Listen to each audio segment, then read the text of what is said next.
Well, it looks like a good day to work on the Jeep.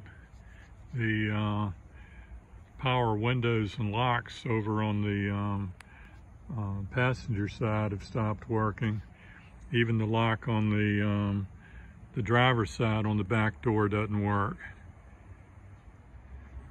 All the wisdom on YouTube say it's the switch on the passenger side where you can lock or roll the window down on the front passenger side. So we'll see if they're right or not. Well, there's the way the passenger side front door looks. You can see it's got the window up and down and the lock up and down. Neither one of them work. And this guy here is fresh off of eBay from a junkyard in Pennsylvania somewhere, and it's got the 2 buttons on it. So it looks right. Let's pull the door panel off and see if it is right. Okay, there's a little plastic plug there, and I just picked that out with my fingernail. And down in there was a small Phillips screw. And there that is. So the rest of it looks like I just need to peel it off here with some little plastic clips and pop it out. I found another hole here back down in the little well here where the handle is, but there's no Phillips screw. Actually, you can see down there, the hole is there, but it's the screw has fallen out long ago. You just want to use something like a trim tool that you can pry. This is good because it's thin. It doesn't really have to have a fork in it, but you work your way around till you feel one of the little snaps that snap it in place, and then just pop it on out, and then work it on down till you get to the next one. And I think I got most of the clips loose. I was struggling a little bit. I found another Phillips down where you put your hands in to open and close the door. There's another little Phillips down here. So let me back that out, and I think the door panel will come on off.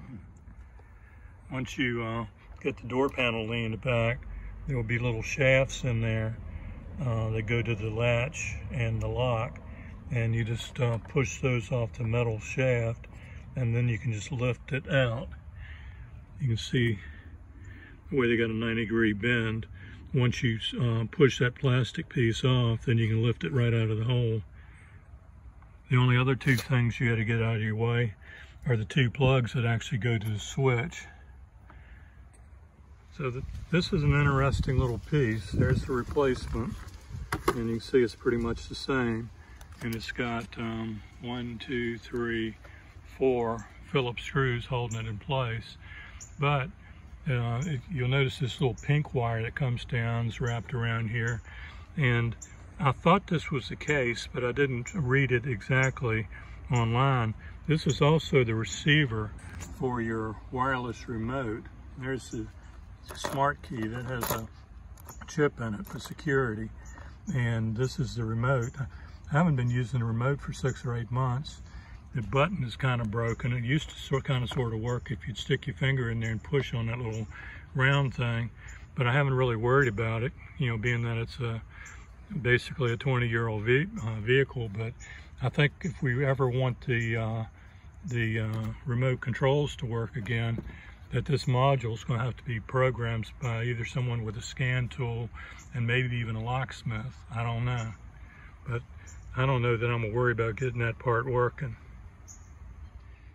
Since that passenger side door switch is actually a computer module, I'm gonna take the ground off the battery and kill the power to it while I plug it in. No need spiking it and blowing up the good one or new one, whatever we want to call it. Okay, to change the 4 screws here to get the switch out, you'll need a Torx bit or screwdriver.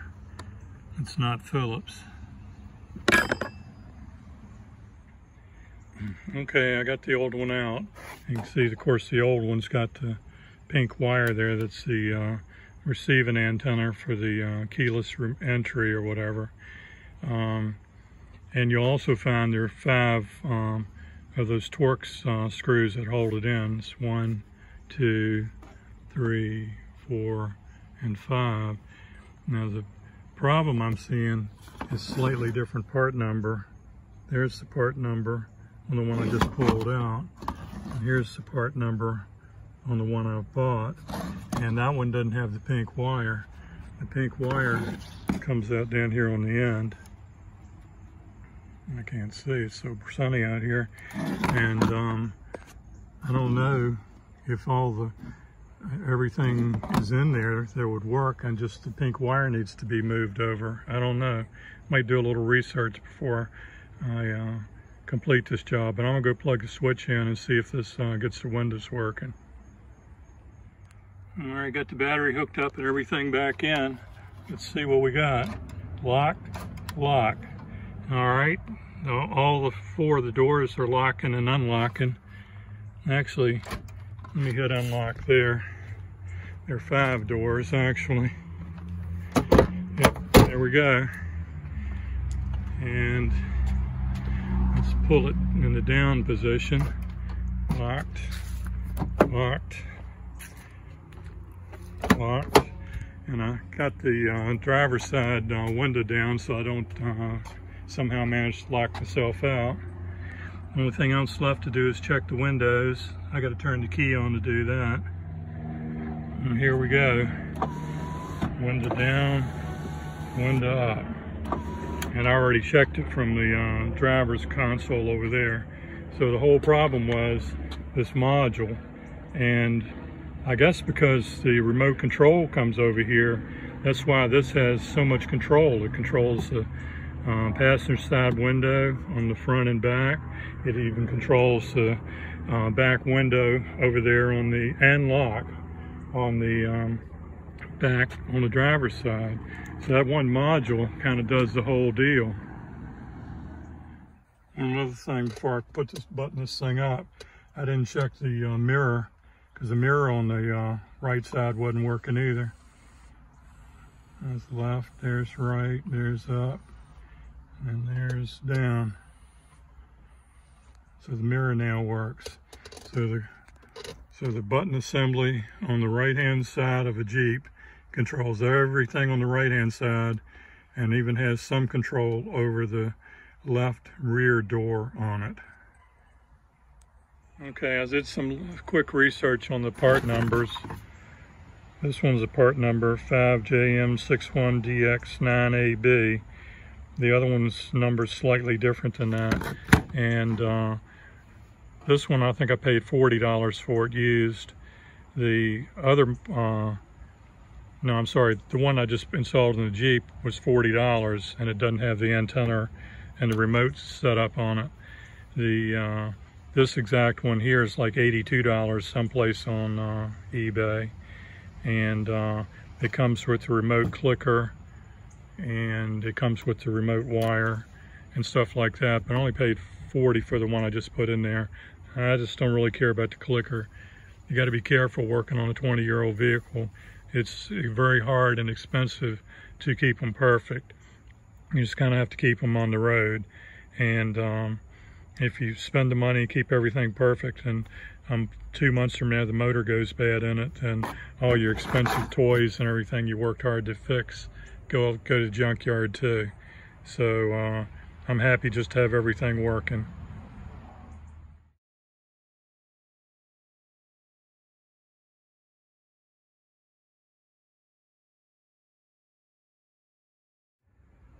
About 3 of these door clips are either broken or missing. So before I slap it back together, I'm gonna run over here to AutoZone and see if I can find some door clips, because the door panel was kind of rattling around loose on there anyway. Okay, got all my replacement clips in for the door panel, and got the my replacement switch in. Let's go see if we can hang it back on the door. Well, the Jeep's all back together, went for a test drive. All the locks and all the windows are working. And also the right side mirror is working. Power windows mirror is working, so good. Everything's working. Of course, the wireless clicker, wireless entry will never work again because it doesn't have the proper part on it.